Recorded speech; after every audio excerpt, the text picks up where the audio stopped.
Hello and welcome to Pro Trader Strategies Market Commentary for Tuesday, March the 31st. I'm Eric Wilkinson, and some of you very well may recognize me as the Wolfman from mainstream media, where I've talked about everything from economic to geopolitical and market analysis. I'm not only here to teach you guys those same things, how we look at the economic data, the geopolitical environment, and then how that impacts our market analysis, but I layer on top of it option strategies that we can implement into our portfolios to increase that overall yield. Great time to be doing this right now, but please remember that past performance of any trading system or methodology is not necessarily indicative of future results. All right, with that out of the way, let's get on with the economic data. Not that it means a whole lot right now. We've talked about this economic data that we're starting to get. We're starting to get some of it that's a little bit more impactful, but most of it has to do with what our future guidance is going forward. We're heading into another earnings season here right around April, next second week of April. We're going to start really ramping up earnings and start to see some forward guidance. We already saw Domino's come out and say that the lack of sports, the people staying at home and buying and eating in is really impacting their overall bottom line. This is going to start hurting those mom and pops, you guys. Some of the bigger names like Domino's are going to be able to weather this storm much better than a mom and pop that has one location and people are not going in there and buying pizzas to go, for that matter. That's more of a sit down kind of situation that we're not allowed to do right now.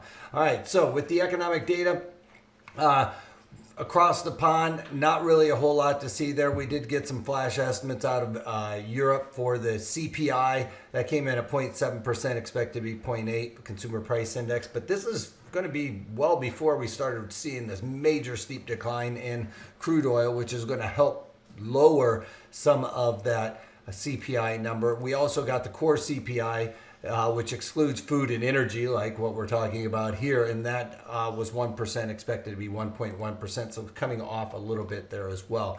Here in the United States, we got the Chicago PMI. Again, this is going to be something that really isn't impactful.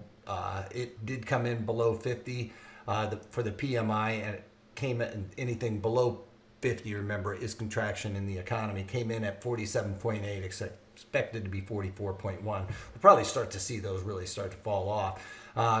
CB consumer confidence came in at 120, expected to be 115, and they revised the previous number up.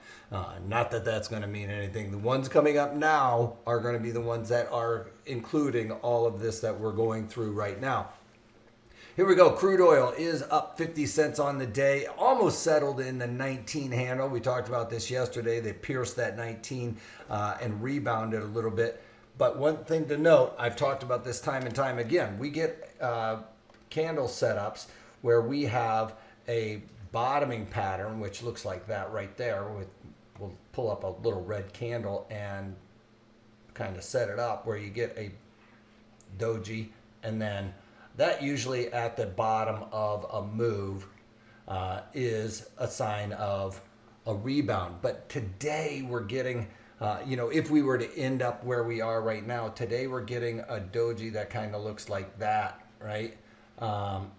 And that being said, that doji, let's start all over again here with crude oil.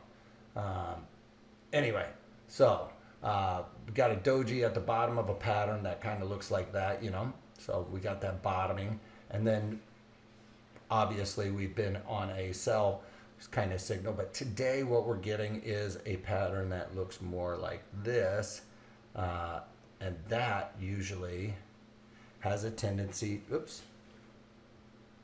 let me start all over again here, messing it up. The bottom pattern, when you get the hangman doji, which is kind of like that after a move to the downside, that lined up and correlating with another doji that looks like that is usually a continuation pattern to the downside. So what we're seeing right there is kind of set up for a continuation pattern. Obviously, if you get the pattern that looks with the hangman doji on something like this on a down pattern, and then you get the I don't know what happened there,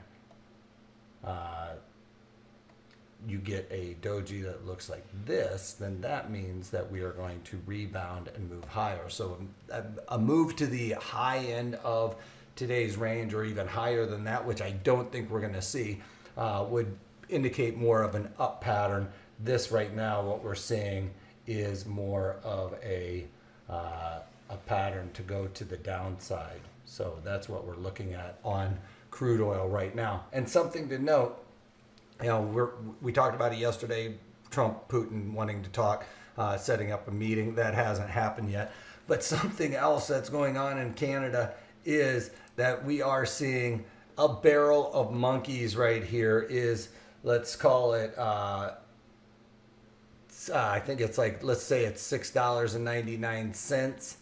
This, what would you say is more expensive? The barrel of monkeys or crude oil in Canada for a 55-gallon barrel?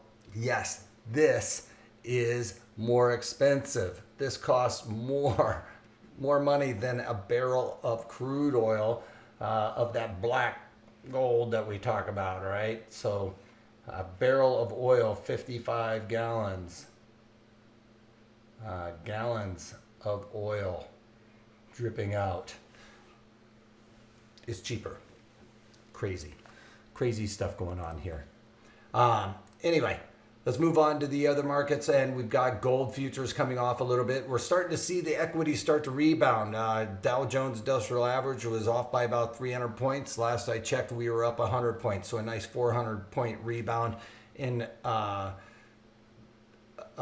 Dow Jones. A lot of people are saying, we just here in Arizona got another lockdown for to the end of, I think, April or something like that. It's kind of crazy. Bonds are off by about a point right now. People out there people I'm talking to were really scrambling to refinance mortgages and things of that nature.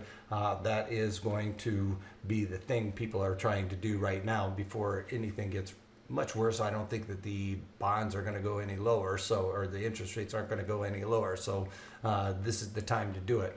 VIX is coming off as we're starting to get a move higher. This is the time we got to start thinking about premium selling strategies, as I talk about in these webinars. So check out my webinars, because I have rules in and around how we set this up. We have really high implied volatility. It looks like it's starting to come off. I don't think, now it's up to you to make up your own market assumptions here. I don't think we're going to actually go down there and retest those lows necessarily. Well, we might start getting a couple of bounces here and there, but I think that those lows are already in there, unless something explodes here in the United States with this coronavirus. I think that we are going to start trading sideways, but those lows, at least for right now, unless other things start to change, I think are already priced in. Here we have the Dow Jones Industrial Average. Like I said, look at that little bar. It's a 400-point bar, and it's so tiny. That used to be a big range in a day, but now we have had 1,000-point moves on any given day, and it is dwarfed by what we're seeing there. Nasdaq is up 90 points. It's made a big, huge engulfing pattern, as we saw yesterday with that big rally there. Today starting to continue. Now, I've talked about this. I think that the markets are going to want to stay in a pretty tight area, basically between these two Fibonacci lines there in the sand, and build in and around that point of control, which is where the most time and volume has been spent. I see that happening for the next several weeks anyway, until we really start to see what the forward guidance is from a lot of these companies coming out in the next few weeks or so. So kind of in line with what my mantra has been. I think we got a little bit higher to go here in the E-mini S&Ps. It's been a real lagger compared to the rest of them, and E-mini S&Ps are up 13 points on the day, but they haven't gotten back up into that value area, which I expect them to start migrating to up into this area and start trading in and around that point of control. Maybe fill in this little low volume node that we're seeing right here and build out a nice big bell curve in between those Fibonacci's and the value area there. So still a little bit more room to go in the E-mini S&Ps. We are seeing the market try to drive higher as the day goes on. That's a very good sign, bullish if you ask me. Overnight, as we saw it sell off, we came into the day, tested those lows, and rebounded up and away. So now, right now, we are above yesterday's value area high. Now, if you're a bear, this is the point to be selling it because we've tested that value area high from the previous day, and you would expect it to go down and test maybe the value area low from the previous day. So, you know, up to you how you want to play that. I'm leaving my trades on for the bullish side at this point. We get much more of a rally here, especially like in the Nasdaq. I'm going to be starting to add some short deltas, but I think we've got a little bit more to go is my assumption. So that's how I'm playing it moving forward. We move over to trades that I've done. Micron Technology, if you guys remember, I played this to the upside. I haven't been able to get out of my trade yet. I may have missed the opportunity to get out at exactly 50% of my max profit, but I had sold the April 37 puts in there for 88 cents. Right now it's trading 46 and I'm working a 42 bid. So I haven't gotten hit on mine. I might move that up to 44. Do I want the penny or the trade? Right now I want the trade. I think that Micron Technology isn't going to go down there and test those lows anytime soon, so I'm not too worried about that. So that's why I'm playing it for a couple of extra pennies here and there to get out of that trade. Then we move over to Walmart, and if we check out Walmart here, if you guys remember on the 25th, I think it was right here, I had gotten into some Walmart. It went against me, obviously, and started testing even my short puts that, you know, I went to the 16 delta, which is what we talked about, only a 16% probability of being in the money at expiration. So that was good strike location for me. And originally, early in the morning, before I did the market commentary, I went in and sold the April 105 puts in there for $2.69. Well, the market free fell on me for the next 2 hours, basically, and then I went in and sold the April 100 puts in there for $2.72. Now, that was dollar cost averaging. I was more than willing to take Walmart into my portfolio. I was playing it pretty small so I could dollar cost average that. Walmart, Target, all of these guys are going to do very well. Amazon may take over the world, who knows, but the smaller grocery stores are the ones that are going to be hurting a little bit more. Walmart, Target has very good curbside pickup, so people don't have to go into the stores and worry about all that stuff, wearing their masks. They bring the stuff out, throw it in your car for you. There's no exchange within 6 feet. So Walmart, I felt, had a pretty good infrastructure already set up for something like this. People were already knowing about it and already taking advantage of it. I just thought that that might get even ramped up more. So I think Walmart is a very good company for this type of environment, and that's why I kind of loaded up on it there. Well, I covered those trades today. On the April 105 puts, I was able to buy those back for $1. Nice trade there. And then on the April 100 puts, I sold those, if you remember, for $2.72. Bought those back for 59 cents. Squeezed that one out a little bit, more than 50% of my max profit. But I felt after we got this bit of a rebound that we were going to trade back up towards the point of control, maybe even the highs, which wouldn't be a far stretch for something like Walmart that is going to do very well in this type of environment, and especially when people are still hoarding toilet paper. My wife said she was at the grocery store today and they have the aisle blocked off for toilet paper, you guys. The aisle is blocked off. You're not even allowed to walk down it. And if you want toilet paper or paper towel, you have to ask somebody to get that for you. Yes, behind the glass. They are locking that stuff up like it is gold.